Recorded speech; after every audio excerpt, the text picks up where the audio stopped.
guess what? I got the part. Oh, Joyce, how wonderful. You got the part. Oh, what part?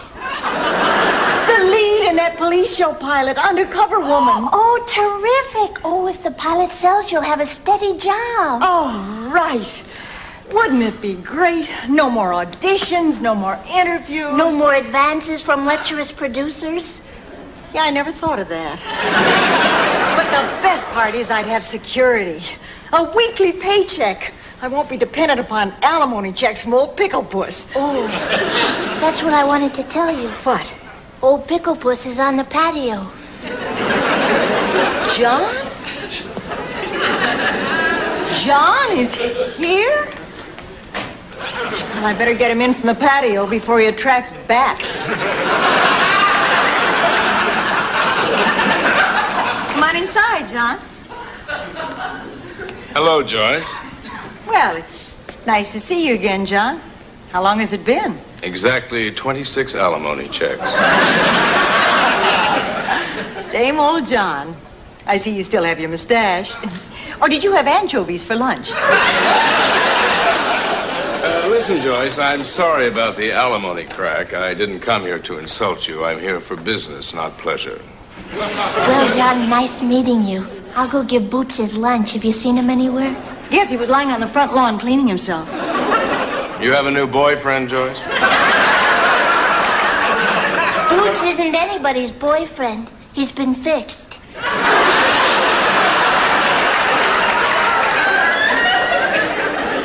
And he's a lot friendlier since. Maybe you ought to try it.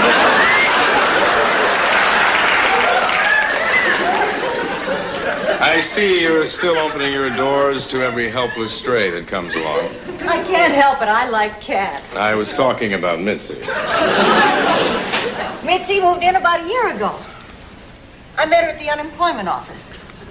She used to work there until they laid her off. After you left, I felt the need to have another human being around. Come to think of it, I also felt that way while you were here. As I was saying, I'm here on business. I understand CBS has given you the lead in the Undercover Woman pilot. Yes. Isn't that great? Just think, after so many years of battling to get somewhere in this business, at last, I know the thrill of victory. They've asked me to direct it. And the agony of defeat. The point is, we're only going to be working together for 2 weeks. If the pilot sells, I'll have nothing to do with the series. So I'd like to suggest that for those 2 weeks, we put our personal feelings to one side and work together as professionals. I've always had the greatest respect for you as a director. It's only as a person I despise you.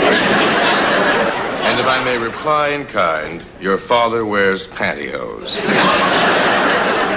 Now that we've both gotten the venom out of our systems, can we agree to call a truce for the next 2 weeks? I will if you will. Good.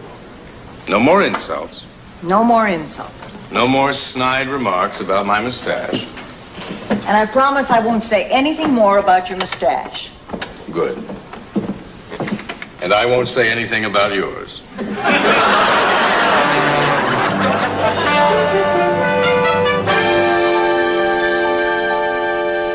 Good morning, Joyce. Good morning, John. It's a nice day, isn't it? Yes, and what a nice studio. That's a nice outfit. And a nice mustache. 2 more weeks of this bull? Excellent, Joyce. You think you can keep it up? I can if you can. Oh, that's nice. This is Fletcher Huff, who will play the police chief. How do you do? This is Hugo Muncie. Oh, we work together. Huh? Hugo will dress like you and be your stunt double.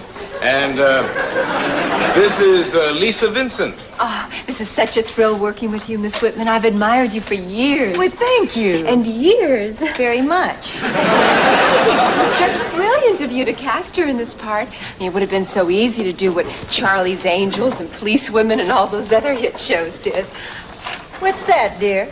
Oh, you know, hire someone gorgeous and voluptuous, sexy and young. I mean, finally, television has come up with a star that the middle-aged, frumpy housewife can identify with.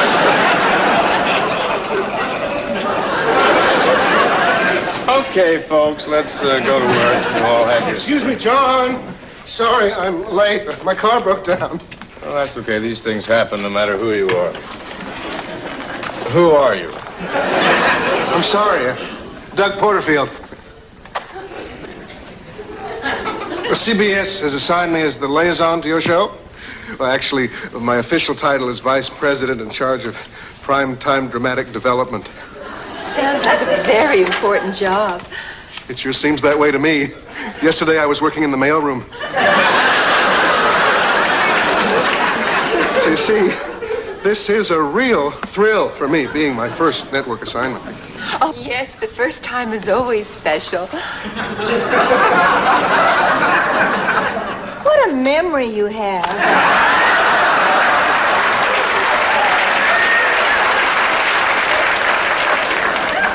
Okay, let's take it from the top. Fade in, Metropolitan Police Station, night. Chief is talking to two policewomen. Okay, you two. Now you listen and listen good. If you mess up this assignment, I'm going to hang you out to dry. Is that too hard, John? Fletcher, you did him just fine. Do him exactly the way you did before. Now, please, go on. Okay, sure. Whatever you say, John. Okay, you two. Now listen and listen good. If you mess up this assignment, I'm going to hang you out to dry. Is that the way I did it before, John? That's the way. Now, if we can get on with the reading. First, before we do, I'd like to say something that I should have said earlier. I think we have a good shot with this pilot. We have a good script and a terrific cast.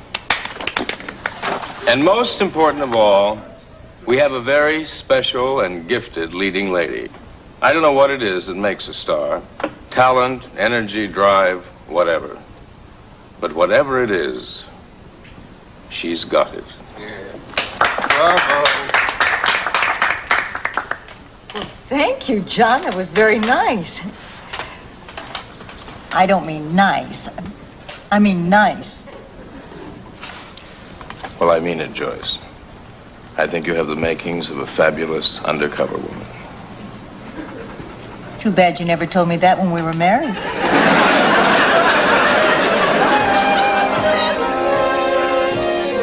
Joyce, are you sure you only invited John over this evening to talk about problems in the show? Certainly, dear. It's strictly business. Yeah, monkey business. Oh, come on. Listen, one more time, will you go over those lines for that scene we're shooting in the morning? Oh, come on, Joyce, level with me. You didn't just invite John over to talk about the show. What's going on? Well, to tell you the truth, for the past week, things have really been going very well on the set. And not just with the show. I had forgotten how charming and considerate and sweet John can be. If you cared for him, why did you divorce him? Oh, who can say why a marriage breaks down? I can. That man didn't have one iota of human warmth in him. Do you know, in 5 years of marriage, I never could get him to say I love you. The most romantic thing he ever said was, "Am I too heavy?"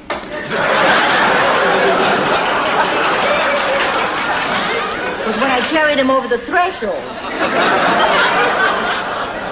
Trying to get through to that man was the most frustrating, exasperating experience of my life. What makes you think you can get through to him now?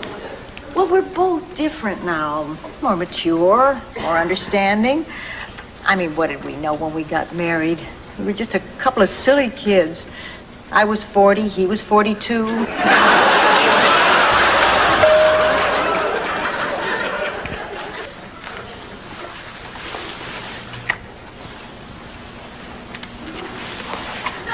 Mitzi, how many times do I have to tell you don't stand flowers in ice water?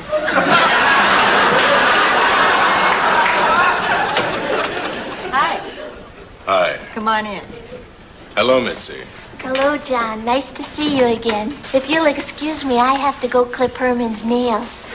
I have scratch marks all over my body. I suppose Herman is another cat. No, Herman's her boyfriend. Can I fix you something to drink? No, thank you. I don't like to drink when I work.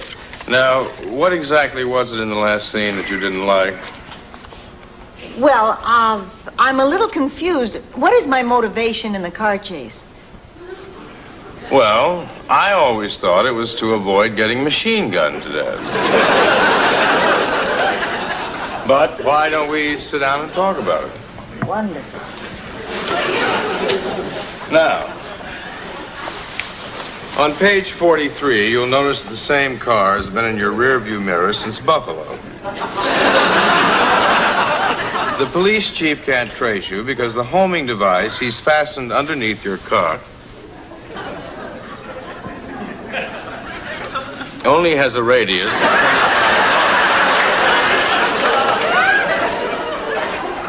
John, I kissed you. I thought it was you. John, I didn't invite you over here to talk about the script, and you know it. That isn't why I put on this dress and made a fabulous candlelit dinner and placed this flower here. I was hoping it was just growing there.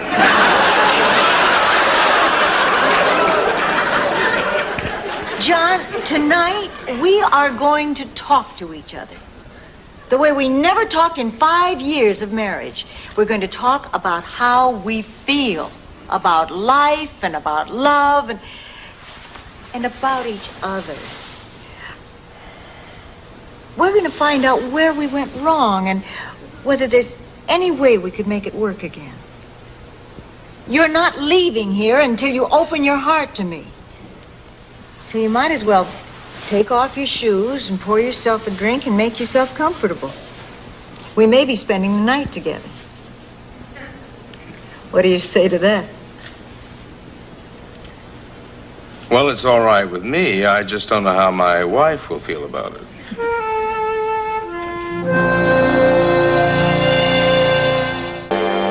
It's going to take a little longer to light the next scene than we thought, so we won't need anybody for a half hour. Except Joyce. We can walk through the next scene, and I can show you how all the props work. I'll wait for you in the trailer. Okay, then. Now, I want to go over this very carefully, Joyce, because we don't have replacements for some of these breakaway props, and we have to get it right on the first take. Now, when Wing Fat's henchmen start coming at you, you'll be standing here by the dragon. You hit the first henchman over the head with this vase. The second henchman will come at you from behind. As he lunges, you duck, then smash him with the bust. Buddha's, not yours. After all, we don't want to kill him. When Wing Fat comes out of the back John, before we go on, I'd like to apologize for last night. I hadn't heard you had remarried, or I never would have behaved as I did. There's no need to apologize, Joyce. The truth of the matter is, I'm not married. I beg your pardon. I sensed we were heading for one of those emotional scenes that can be so embarrassing for everyone involved. At the time, it seemed the easiest way out. You mean you lied to me? You let me pour my guts out and then made a complete jackass of me? Crushing me, humiliating me, destroying me? Yes, sorry about that. Look, Joyce, you know the sort of person I am. Displays of emotion make me feel very uncomfortable. And I do whatever is necessary to avoid them. Let's just leave it at that and get on with the show. Fine. You're absolutely right. We have a show to do.